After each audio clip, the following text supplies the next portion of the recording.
Hello friends, good morning everyone. गया video में આપણે ગરીબીના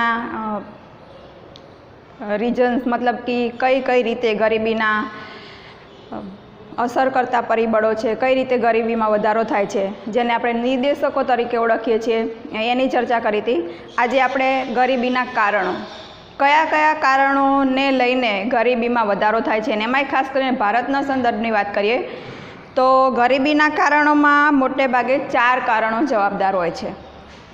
એમાં એક છે, પહેલું કારણ છે ઐતિહાસિક।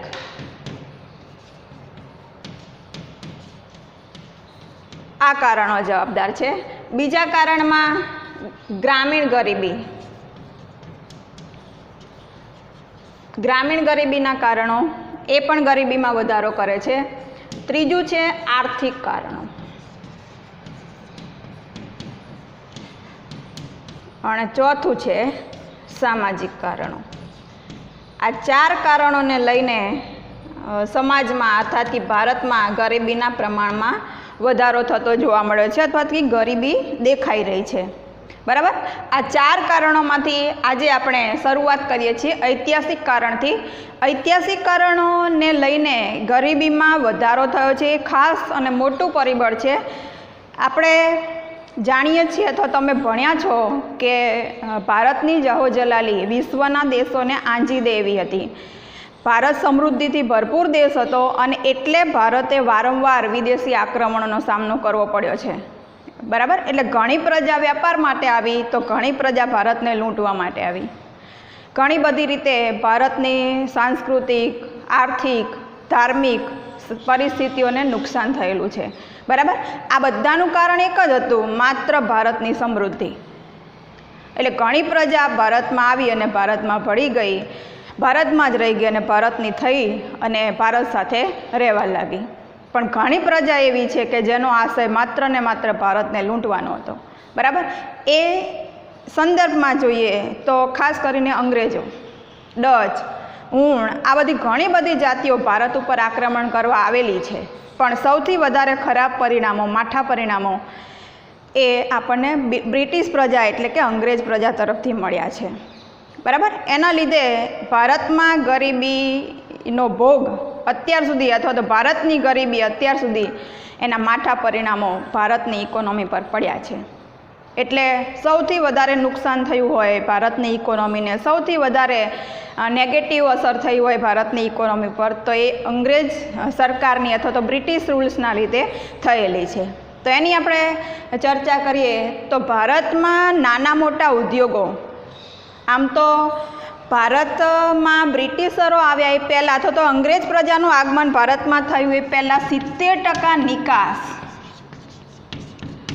ઔદ્યોગિક ક્ષેત્રની હતી।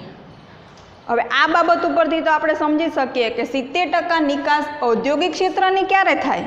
જ્યારે ભારત ઔદ્યોગિક દેશ હોય ત્યારે। હવે ભારત ઔદ્યોગિક દેશ હતો, ઔદ્યોગિક વસ્તુઓની, ઉદ્યોગમાં તૈયાર થતી વસ્તુઓની નિકાસો થતી હતી, તો ભારત આજે ખેતી પ્રધાન દેશ બન્યો કેવી રીતે?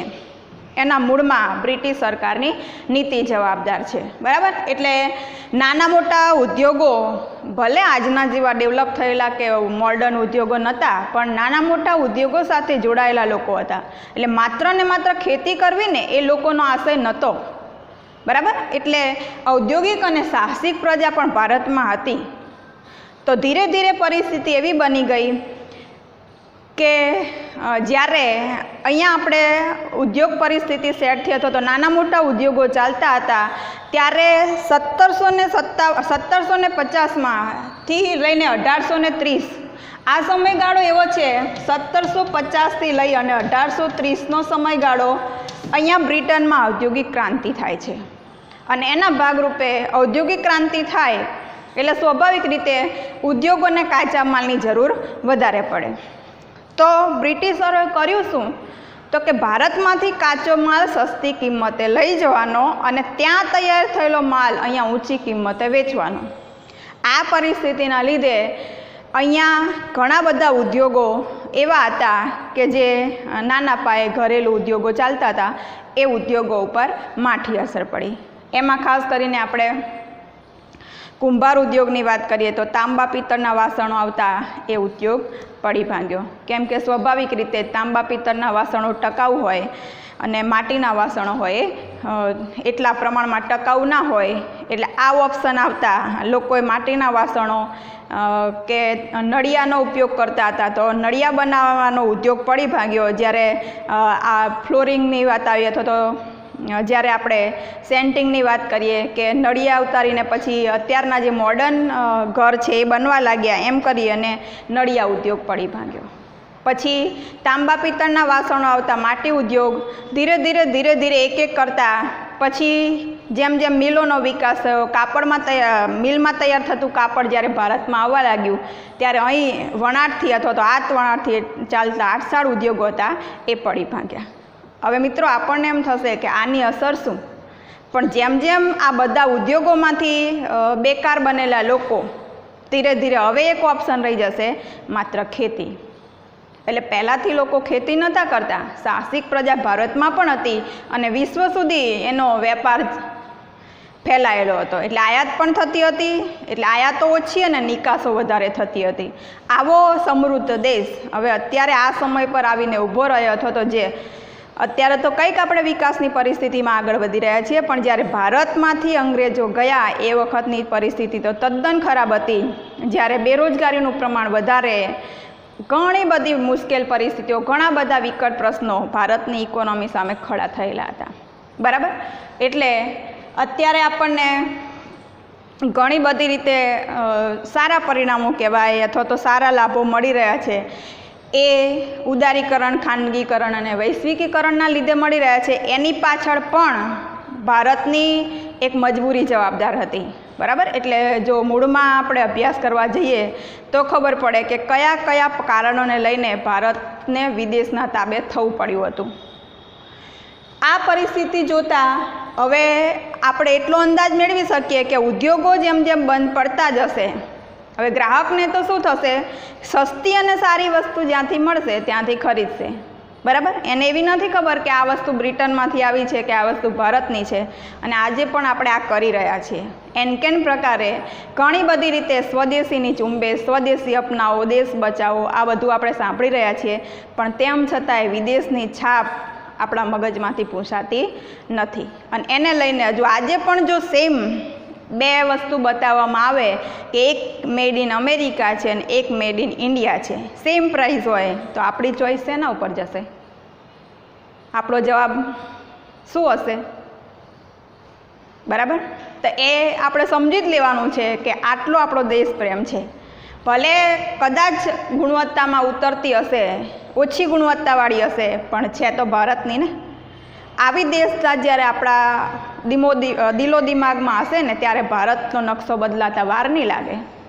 એટલે આટલી મોટી વસ્તી, આટલી યુવાનોની વસ્તી, સૌથી વધારે યુવાનો ભારતમાં છે, અને તેમ છતાંય દેશ હજુ વિકસિત કેમ નથી થયો? એની પાછળ આપણી ઘણી બધી માનસિકતા જવાબદાર છે. બરાબર, એટલે આ સાથે સાથે ધીરે ધીરે અંગ્રેજોએ રાજકીય રીતે, આર્થિક રીતે, સામાજિક રીતે, બધી રીતે ભારતને તોડવાનો પ્રયત્ન કર્યો. હવે ઉદ્યોગો તો પડી ભાંગ્યા, ધીરે ઉદ્યોગમાંથી ફાજલ થયેલો શ્રમ, ઉદ્યોગ બંધ પડતા વધારાના જે અથવા તો બેકાર પડેલા લોકો, બેકાર બનેલા લોકોએ ધીરે હવે ખેતી બાજુ વળવા લાગ્યા. હવે ખેતી સમૃદ્ધ હતી? ના, ખેતી એટલી બધી વિકસિત હતી નહીં. એની સાથે સાથે ખેતી ક્ષેત્રે પણ જમીનદારી પ્રથા, આ પ્રથા જવાબદાર હતી. હવે મુઠ્ઠીભર લોકોના હાથમાં ઘણી બધી જમીન હતી અને મોટો ભાગનો વર્ગ જે ખેતમજૂર હતો. હવે ખેતમજૂર પાસે પોતાની જમીન નહોતી અને જમીનદારો પોતે ખેતી કરતા નહોતા. બે વિરુદ્ધ પરિસ્થિતિ જુઓ તમે. જેની જમીન હતી એ ખેડતો નહોતો અને જે ખેડતો હતો એની પોતાની જમીન નથી. હવે જ્યારે કોકના પૈસા કે કોકની વસ્તુ આપણને સાચવવા માટે આપી હોય, ત્યારે એની કેર કેવી રીતે કરીએ આપણે? જેમ આપણી વસ્તુને સાચવીએ એવી રીતે બીજાની વસ્તુને આપણે પૂરેપૂરો ન્યાય આપીએ ખરા? આવી પરિસ્થિતિ ઊભી થઈ. અને એને કારણે થયું શું, તો કે જમીનદારી પ્રથાને કારણે મજૂરીઓના, ખેતમજૂરનું શોષણ થયું. મોટા ભાગનો ઉત્પાદનનો હિસ્સો એ જમીનદારોને ભાડા પેટે અથવા તો એના ભાગ પેટે આપી દેવો પડતો હતો. અને એને લઈને ખેતી પણ જોઈએ એવી સમૃદ્ધ થઈ શકી નહીં, બરાબર. એટલે ક્યાંક ને ક્યાંક ખેત મજૂરને પણ અનસર્ટેનિટી રહેતી હતી કે આજે અત્યારે આ વર્ષે જમીન આપી છે, અને બનતું હતું પણ એવું કે જમીનદારો છે મનસ્વી વર્તન કરતા હતા, વચ્ચે ક્યારેક જમીન પડાવી લેતા હતા, ક્યારેક એક વર્ષે આપીને બીજા વર્ષે ના પણ આપે ખેડવા માટે. આ બધી પરિસ્થિતિઓ જવાબદાર હતી. એને લઈને ખેત ઉત્પાદન પણ નીચું ગયું અને સાથે સાથે ઉદ્યોગોની પરિસ્થિતિ તો બેહાલ થઈ જ ગઈ હતી. આ પરિસ્થિતિને લીધે ઇકોનોમીમાં ગરીબીનું પ્રમાણ દિવસે ને દિવસે વધતું ગયું.